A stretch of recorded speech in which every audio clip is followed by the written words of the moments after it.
هنا صوت حزب النهضة الإريتري. هنا صوت حزب النهضة الإريتري. هنا صوت حزب النهضة الإريتري.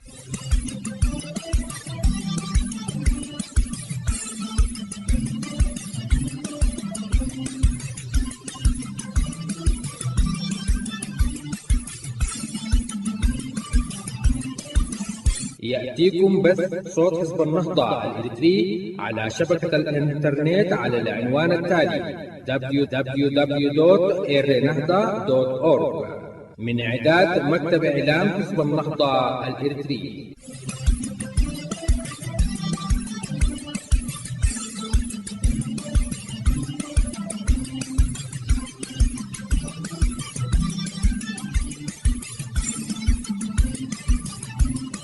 صوت حزب النهضة الإريتري من أجل إسقاط نظام الهكلف الشمولي وتعريته وإحلال البديل الديمقراطي الملبي لتطلعات شعبنا. هنا صوت حزب النهضة الإريتري. كما يعبر عن معاناة المستضعفين من أبناء شعبنا الإريتري.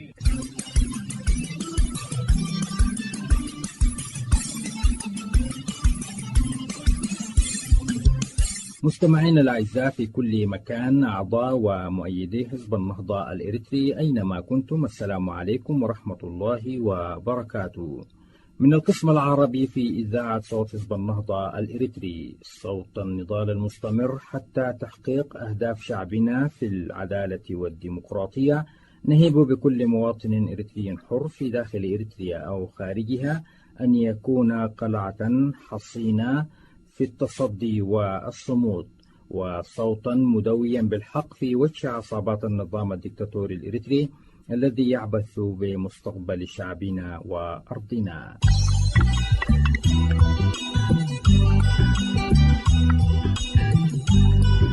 القسم العربي في إذاعة صوت حزب النهضة الإريتري، منبر الحزب وصوت المستضعفين من أبناء شعبنا، يأتيكم في أيام الاثنين والجمعة باللغة العربية، وكذلك أيام الثلاثاء والخميس باللغة التجرينية من كل أسبوع من إعداد مكتب إعلام الحزب.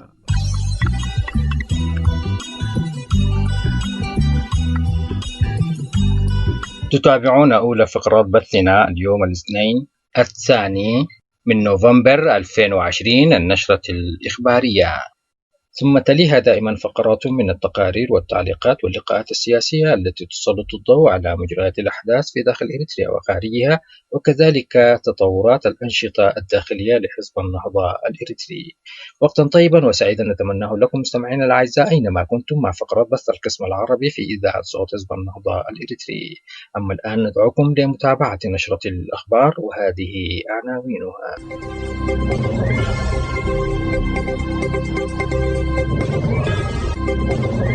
وزير الإعلام الإريتري: شكوى مراسلون بلا حدود ضد الرئيس بسبب مسجون لا تستحق الرد. إريتريا تصف انتقادات الاتحاد الأوروبي لسجلها المخزي في مجال حقوق الإنسان بالنفاق. حكومة إقليم تيغراي: أبي أحمد وإسياس يخططان لإشعال الحرب ضد التيغراي. كانت هذه عناوين النشرة، وتتابعون تفاصيلها عقب هذا الفاصل القصير من صوت حزب النهضة الإريتري. أهلا بكم مرة أخرى مستمعينا الكرام في صوت حزب النهضة الإريتري، وإليكم نشرة الأخبار. نشرت وزارة دعاية النظام الدكتاتوري الحاكم في إريتريا بيانا تنتقد فيه قرار الاتحاد الأوروبي المختص بوضع حقوق الإنسان في إريتريا، واتهم البيان دول الاتحاد في انتهاج سياسات زعزعت الاستقرار والتطفل على شؤون الآخرين. وأضاف البيان إن المزاعم التي أثارها البيان لا مجال لها من الصحة، وإن القرار لم يتناول البيانات والمعلومات المتاحة في الحيز العام. وكان القرار تناول موضوع مصادرة المدارس والعيادات الكاثوليكية التي تم انتزاعها من إدارة الكنيسة الكاثوليكية في صورة مشابهة لما حدث للمدارس والمنشآت التعليمية الدينية التابعة للمسلمين. ووصف البيان القرار بالمنافق، حيث قال: فإن العديد من الدول الأعضاء في البرلمان الأوروبي التي تدين إريتريا بطريقة متعالية ومتقطرسة ليست نموذج للفضيلة، وذكر من ضمن مساوي تلك الدول الميول للتطرف والعنصرية وكراهية الأجانب والمشاعر المعادية للمهاجرين. وأضاف موقع فرجة الإريتري المستقل أن البيان المطول ذرف دموع التماسيح، وهو يحاول تقديم دراية تاريخية حول دور الدول الأوروبية في محاولة النيل من إريتريا ومن مكتسباتها الوطنية، ويحاول الاستشهاد بما يسميها إعلامه برامج التنمية التي لم تتمكن حتى من توفير مياه صالحة للشرب في كل المدن الإريترية أو ربطها بالكهرباء أو طرق المواصلات التي استخدموا فيها عمال السخرة والعبودية مقابل لا شيء، وبحجة الواجب الوطني لترميمها في كل خريف. يبدو أن الدول الأوروبية قد انتبهت إلى حقيقة الأوضاع المخزية لحقوق الإنسان في إريتريا عندما لم تجف منابع أفواج اللاجئين القادمة من إريتريا إلى شواطئهم، وإن مساعي وزارات الخارجية في دول مثل إيطاليا ومنح التنمية وبرامجها التي لم ترى النور وتحولت إلى حسابات النظام والمنتفعين منه من جنرالات العسكر، تأكد للدول الأوروبية أن نظام هيغدف قد التهم الجزر ولم يتبقى في يدهم غير العصا. قالت الجبهة الشعبية لتحرير تيغراي إن أفورقي ورئيس الوزراء الإثيوبي أبي أحمد يخططان لشن حرب ضد شعب التيغراي. ودعت الجبهة الشعبية لتحرير تيغراي في بيان أصدرته مطلع الأسبوع قوات الدفاع الإثيوبية والإريترية للوقوف جنبا إلى جنب لتجنب إراقة الدماء وإنهاء المؤامرة الخبيثة لزعماء البلدين. وجاء في البيان أن القادة يعززون العلاقات الشخصية ويتجاهلون العلاقات الأخوية بين شعبي إريتريا وإثيوبيا، وسيحاسبون على كل الفوضى التي قد تحدث جراء ذلك. وألقت الجبهة الشعبية لتحرير تيغراي باللوم على رئيس الوزراء أبي، ووصفته بأنه استولى على السلطة بشكل غير قانوني وانفراده بإدارة البلاد والمساومة لبيع سد النهضة الإثيوبي الكبير مقابل فدية كبيرة. كما اتهمت رئيس الوزراء أبي أحمد بارتكاب الخيانة من خلال إقامة تحالف مع القوى الأجنبية في محاولة لتضييق الخناق على الشعب والحزب الحاكم لإقليم تيغراي. وجاء في البيان إن حكومة أبي ليس لديها أساس قانوني لإعادة هيكلة الأفواج في الجيش، حيث انتهت مدته بالفعل في 5 أكتوبر 2020، وعليه فإن القرارات المتعلقة بإعادة هيكلة الجيش غير مقبولة. كما حث حزب تيغراي الحاكم أعضاء الجيش الاتحادي على رفض الأوامر من أبي الذي يمثل القائد العام لقوات الدفاع الإثيوبية. وأضاف البيان أن الأفواج المخطط لها التي سيتم نشرها في أديس أبابا ومدينة بحردار تهدف إلى إخضاع حكومة تيغراي. وأضاف موقع فرجة الإريتري المستقل نقلا عن مصادر متفرقة أن حكومة الإقليم طالبت الحكومة الفيدرالية بالإفراج عن الميزانية السنوية لإقليم تيغراي دون أي شروط مسبقة، وأن الميزانية هي عبارة عن تعويض دفعته المنطقة في شكل ضرائب للحكومة الفيدرالية، وليس لدى القوة غير القانونية أساس قانوني لتجميد الميزانية. وقال إنه إذا قامت القوى غير الشرعية بتخفيض ميزانية منطقة تيغراي منتهكة بذلك الحق الدستوري للشعب في تيغراي، فسيكون ذلك بمثابة إعلان الحرب، وستتم محاسبة السلطات في أديس أبابا على جميع الفوضى التي ستحدث.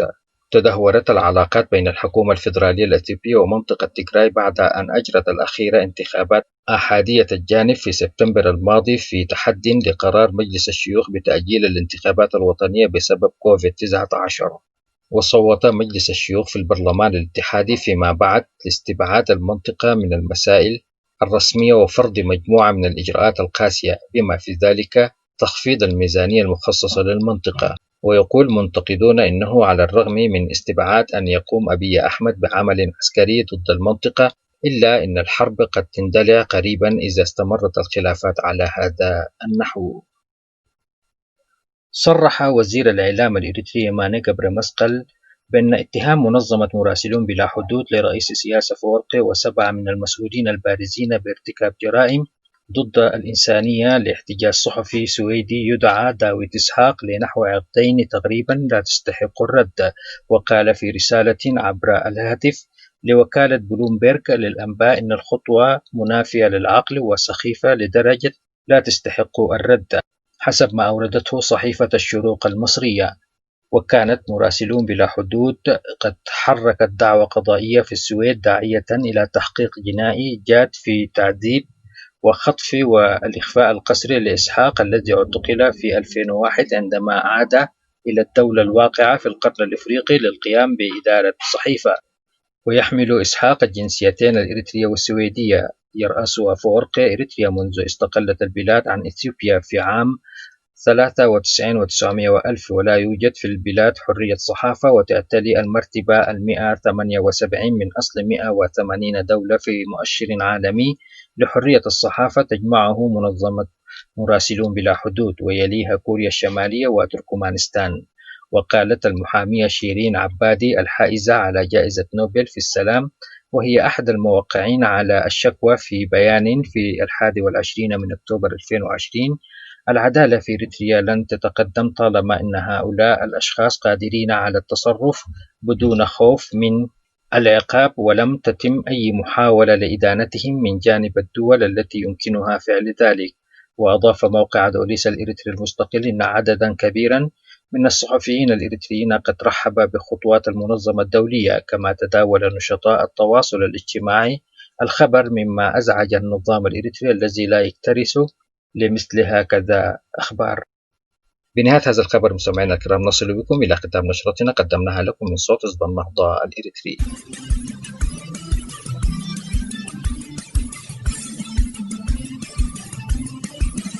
هنا صوت حزب النهضة الإريتري. هنا صوت حزب النهضة الإريتري. هنا صوت حزب النهضة الإريتري.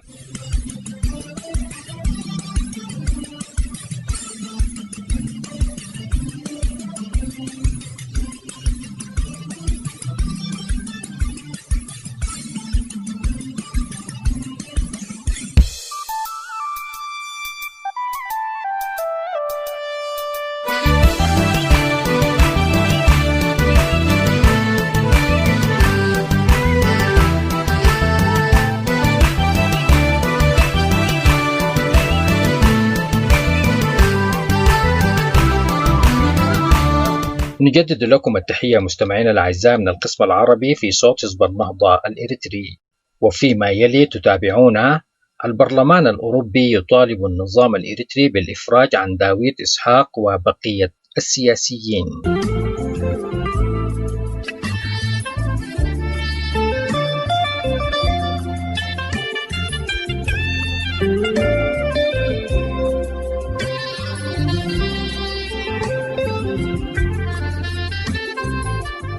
نشر موقع إريتريا هاب إن الاتحاد الأوروبي يطالب النظام الإريتري بالإفراج الفوري عن الصحفي المعتقل داويد إسحاق وعن بقية السجناء السياسيين. وأضافت وكالة زاجل الإريترية للأنباء زينا نقلا عن الموقع إن الاتحاد اتخذ عددا من الإجراءات لمواجهة النظام الإريتري، بينها إنه يدعو إلى ربط الدعم بتحسين أوضاع حقوق الإنسان، مؤكدا أن النظام الإريتري لا يزال يمضي في تطبيق سياسة استخدام العمالة الوطنية بشكل جائر، ويطالب أن تستجيب الحكومة الإريترية بصورة صارمة لرغبات الشعب الإريتري من ناحية، ونصائح المجتمع الدولي من ناحية أخرى، في حرية التعبير وحقوق الإنسان في التنقل والعمل والحقوق الأساسية، كما يطالب بالإفراج عن المعتقلين ظلما. ويدين الاتحاد الأوروبي فرض النظام الإريتري ضريبة 2% على كل مواطن يقيم في الدول الأوروبية وهو من أصل إريتري. وجاء في المنشور أن النظام الإريتري يستنزف المهاجرين الإريتريين الذين يعيشون خارج وطنهم ويمتلكون جنسيات الدول المستضيفة، ومع ذلك يأخذ منهم الضرائب بشكل غير قانوني ومجحف، ويطالهم اعتداءه وملاحقته الظالمة. وذكر المنشور إن النظام الإريتري يتعرض بالأذى لأسر من يعجز عن دفع الضريبة من المهاجرين المقيمين في الخارج. وجاء في الفحوى العام لمحتوى قرار الاتحاد الأوروبي الذي نشره المصدر في 9 من أكتوبر 2020 الآتي: قرار البرلمان الأوروبي بشأن إريتريا، ولا سيما قضية داويد إسحاق. المصدر للبرلمان الأوروبي رقم القرار 2813 لعام 2020. البرلمان الأوروبي مع مراعاة قراراتها السابقة بشأن إريتريا، ولا سيما القرار الصادر في 6 من يوليو 2017، مع مراعاة التقرير المؤرخ في 11 من مايو 2020 للمقرر الخاص للأمم المتحدة المعني بحالة حقوق الإنسان في إريتريا، مع مراعاة البيان الصادر في 30 من يونيو 2020 الصادر عن المقرر الخاص للأمم المتحدة المعني بحالة حقوق الإنسان في إريتريا الذي ألقاه في الدورة 44 لمجلس حقوق الإنسان، مع مراعاة قرارات مجلس حقوق الإنسان التابع للأمم المتحدة بشأن حالة حقوق الإنسان في إريتريا، مع مراعاة قرار مجلس الأمن الدولي رقم 2444 المؤرخ في 14 من نوفمبر 2018 الذي ينهي فورا جميع عقوبات الأمم المتحدة ضد إريتريا، حظر توريد الأسلحة وتجميد الأصول، مع الأخذ في الاعتبار قرار المجلس رقم 1944 لسنة 2018 CFSB المؤرخ في 10 من ديسمبر 2018 بإلقاء القرار 127 لعام 2010 بشأن التدابير التقييدية ضد إريتريا، بالنظر إلى القضية رقم 12.428 لسنة 2012 المرفوعة إلى اللجنة الأفريقية لحقوق الإنسان والشعوب بالنيابة عن داويد إسحاق وسجناء سياسيين آخرين، مع مراعاة الإعلان الختامي للدورة 66 للجنة الأفريقية لحقوق الإنسان والشعوب في 12 من مايو 2017، مع مراعاة اتفاقية الأمم المتحدة لمناهضة التعذيب وغيره من ضروب المعاملة أو العقوبة القاسية أو اللا إنسانية أو المهينة، مع مراعاة دستور إريتريا المعتمد في عام 97 و900 وألف والذي يضمن الحريات المدنية بما في ذلك حرية الدين، مع مراعاة الميثاق الأفريقي لحقوق الإنسان والشعوب، مع مراعاة العهد الدولي الخاص بالحقوق المدنية والسياسية لعام 66 و900 وألف، مع مراعاة اتفاقية الشراكة بين دول إفريقيا والكاريبي والمحيط الهادي والاتحاد الأوروبي، اتفاقية كونتونو 3 بصيغتها المنقحة في عام 2005 و2010 والتي وقعت عليها إريتريا، مع مراعاة القاعدتين 5.144 و 4.132 من قواعدها الإجرائية. ألف، في حين أن داويد إسحاق وهو مواطن مزدوج الجنسية من إريتريا والسويد وبالتالي مواطن من الاتحاد الأوروبي، فقد اعتقلته السلطات الإريترية في 23 من سبتمبر 2001 وهو صحفي وشريك في ملكية أول صحيفة مستقلة في إريتريا وهي صحيفة سيتيت المنتشرة على نطاق واسع مع 21 شخصا آخر، بينما تتهم الحكومة الإريترية داويد إسحاق بأنه خائن على الرغم من أنه لم توجه إليه أي تهمة أو يقدم للمحاكمة، بينما عاد داويد إسحاق من السويد بعد استقلال إريتريا في عام 92 و900 وألف للمساعدة في ترسيخ الديمقراطية الوليدة في البلاد.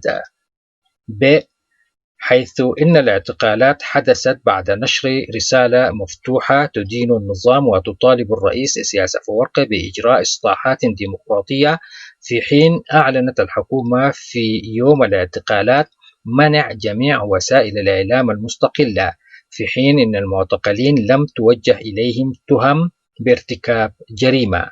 ج، بينما أطلق سراح داويد إسحاق في 19 من نوفمبر 2005 بعد تدخلات كبيرة نيابة عنه من جانب حكومة السويد من بين جهات أخرى، بينما أعيد اعتقاله بعد يومين بينما كان في طريقه إلى المستشفى، حيث ادعت السلطات الإريترية أنه تم الإفراج عنه مؤقتا فقط من أجل الخضوع للعلاج الطبي. ومنذ ذلك الحين احتجز داويد إسحاق بمعزل عن العالم الخارجي من قبل السلطات الإريترية التي رفضت الكشف عن مكانه بالضبط أو تفاصيل عن صحته وسلامته. وبتاريخ ديسمبر 2008 كانت هناك تقارير غير مؤكدة أن داويد إسحاق نقل إلى سجن شديد الحراسة في أمبات كلا، وبعد فترة وجيزة في 11 من يناير 2009 تم نقله إلى مستشفى القوات الجوية في أسمرة. يعتقد أنه يعاني من مرض خطير، في حين أن طبيعة ومدى مرضه لا تزال غير معروفة، وحكومة إريتريا ترفض تأكيد دخوله المستشفى. في حين أن عائلة داويد إسحاق بما في ذلك أطفاله الثلاثة قد واجهوا ضائقة كبيرة وقلق منذ اختفائه، حيث لم يكن لديهم سوى القليل من أخبار أحبائهم أو مكان وجودهم أو آفاقهم المستقبلية. بينما تواصل بيت لحم إسحاق ابنة داويد إسحاق المطالبة بإطلاق سراح والدها، في حين أكدت بيت لحم إسحاق عام 2020 أن والدها على قيد الحياة. وقد قضت اللجنة الأفريقية لحقوق الإنسان والشعوب بأن الصحفيين الذين تم اعتقالهم في إريتريا في سبتمبر عام 2001 بمن فيهم داويد إسحاق محتجزون بشكل تعسفي وغير قانوني، وحثت السلطات الإريترية على إطلاق سراحهم أو على الأقل إقامة محاكمة عادلة. ويذكر أن الحالة في مراكز الاحتجاز المكتظة وغير الصحية في إريتريا ترقى إلى مرتبة المعاملة القاسية واللا إنسانية، في حين أن هذه الظروف تزيد من خطر انتقال كوفيد-19 للمحتجزين، وإن الوصول إلى الرعاية الصحية والغذاء والصرف الصحي محدود للغاية أو قد ينعدموا تماما، مما يجعل المحتجزين يعتمدون على الزوار للحصول على الإمدادات الأساسية، وأن إغلاق السجون في وجه الزائرين بهدف مكافحة الوباء قد ساهم في زيادة سوء التغذية وما يقابلها من أمراض عقلية وجسدية لأناس يتم احتجاز العديد منهم في حاويات الشحن في ظروف بالغة القسوة.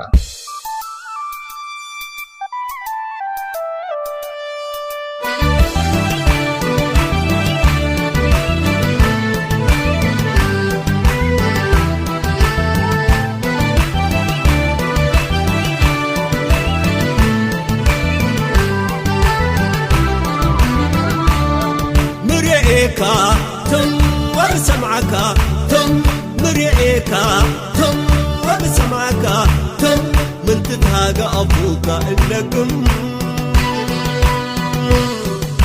تم تم زمن أكوي علينا وفتح أنا بوحكم وعبايت اللي يهو إيتت أزم وعبايت اللي يهو إيتت أزم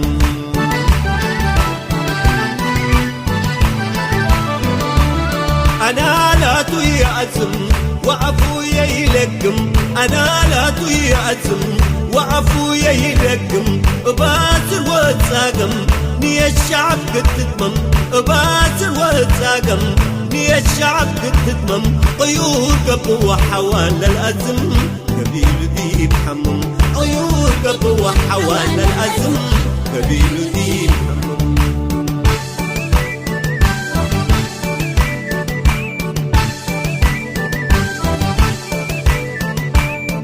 الحرب دي الحرب كفينا كفينا ينقب تجارب الحرب دي الحرب كفينا كفينا ينقب تجارب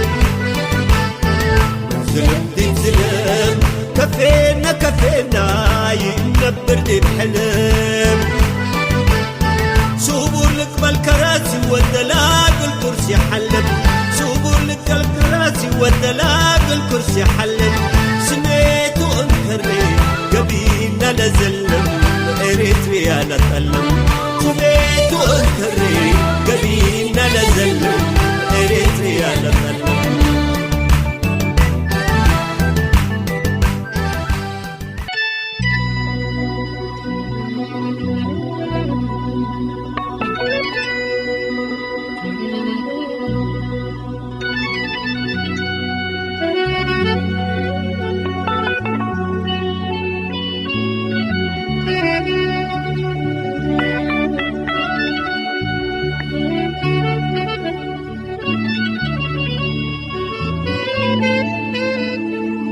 مستمعي صوت حزب النهضة الإريتري، يمكنكم إرسال آرائكم ومقترحاتكم على العنوان التالي: anp.medias@gmail.com.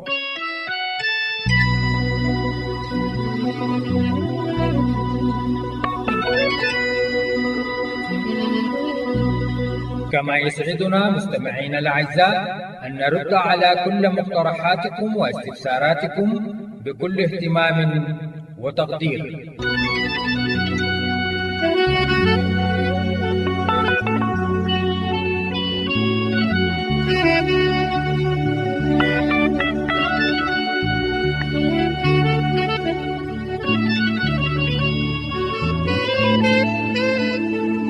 مستمعي صوت حزب النهضة الإريتري، يمكنكم متابعة بثنا على العنوان التالي في شبكة الإنترنت www.r.nahda.com.